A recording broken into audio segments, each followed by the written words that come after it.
Je reçois au micro de Radio Citron Claire Baudéan et vous faites partie de la famille de Romain qui a présenté aujourd'hui son film Au dos de nos images. Vous êtes la tante de Romain. Une de ses tantes. Voilà, une de ses tantes et la fille de Badé qui est le personnage central du film. J'ai envie de vous demander comment avez-vous vécu ce film, c'est-à-dire le fait que Romain s'intéresse à Badé et envie de savoir quelle est son histoire et que la parole se libère au sein de la famille.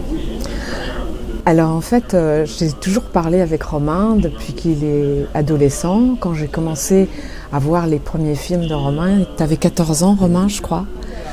J'étais très fascinée par ce neveu que je voyais plutôt mutique chez lui. Il ne disait pas grand-chose.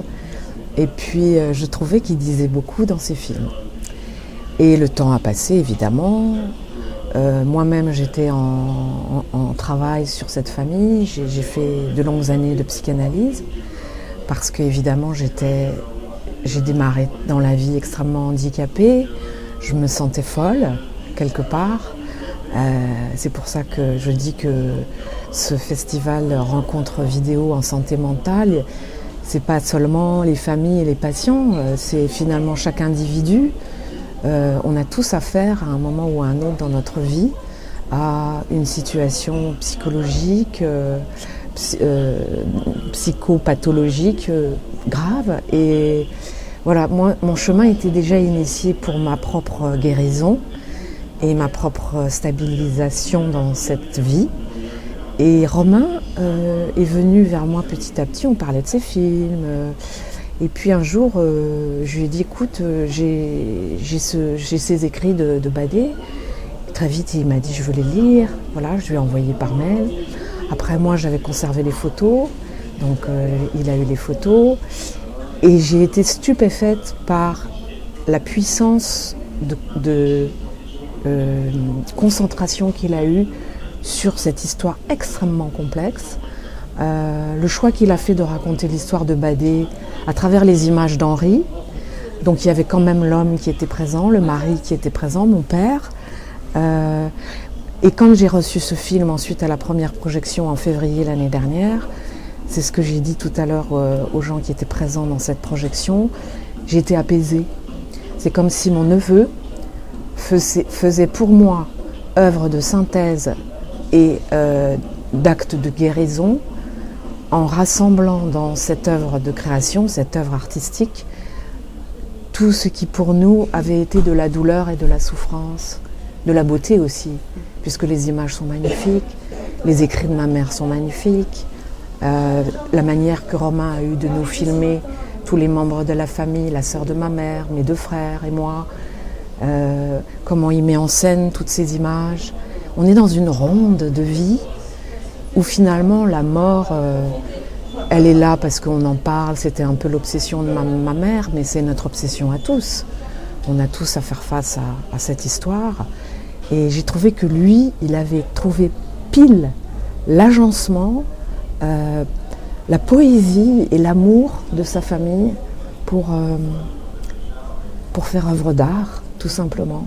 Bah complètement, c'est vraiment ce que j'ai ressenti en voyant ce film, c'est qu'il est à la fois émouvant, évidemment on ne peut pas être insensible face à cette histoire qui renvoie à des choses personnelles pour chacun d'entre nous, et donc c'est très émouvant et en même temps ce n'est pas un film triste, on sent qu'on va vers quelque chose qui se construit et qui va continuer à pouvoir se construire encore mieux pour les générations qui suivent. C'est pour ça que j'ai trouvé formidable que le bébé soit présent aussi, le bébé de Romain,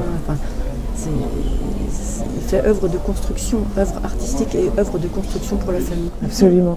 Et cet enfant, Colia, est arrivé au fond à un moment où Romain essayait de recoller tous les morceaux.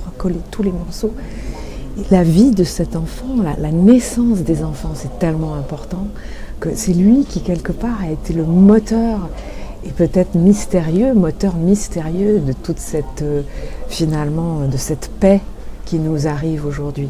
Et je crois que là où vous avez raison, c'est ce que j'ai vu en voyant le film la première fois, c'est que c'est un film qui parle de nous tous. C'est notre histoire familiale, mais c'est tellement d'autres histoires. Et c'est pour ça qu'il s'adresse à tout le monde. C'est pour ça que moi j'aimerais que ce film puisse avoir une vision, que beaucoup de spectateurs puissent le voir. C'est un film pour la télévision, c'est un film pour le grand écran. Voilà. Il est magnifiquement fait, il est très complexe au niveau de la construction. Je pense que Romain a mis là toute sa ferveur de fils et de petit-fils de cette famille. Et je trouve que maintenant, eh bien, le chemin de ce film, c'est les spectateurs. Pas seulement la psychiatrie, la santé mentale, tout ça. Au fond, il serait grand temps que notre société en France fasse le chemin que d'autres pays ont fait, qui est de la santé mentale est une affaire de société, surtout aujourd'hui. On se rend compte dans le métro, dans la rue, absolument partout, qu'il y a de plus en plus de gens en déshérence qui sont issus de problématiques familiales catastrophiques. Et la société, le gouvernement, les gouvernements successifs, il ne s'agit pas du tout d'incriminer qui que ce soit, mais tout le monde est seul dans, dans ce face-à-face avec la santé mentale qui pose tellement de questions. Mais c'est des questions de vie, de mort, d'amour, de bonheur et de sens. Hein. Complètement. Et je ne sais plus qui a dit que c'est à l'état, c'est quand on voit l'état de la psychiatrie dans un pays qu'on voit un peu, qu'on peut évaluer l'état de la société dans son ensemble. Et je crois que ce que vous dites, c'est très juste. C'est-à-dire que ce film, il est à destination de tout le monde.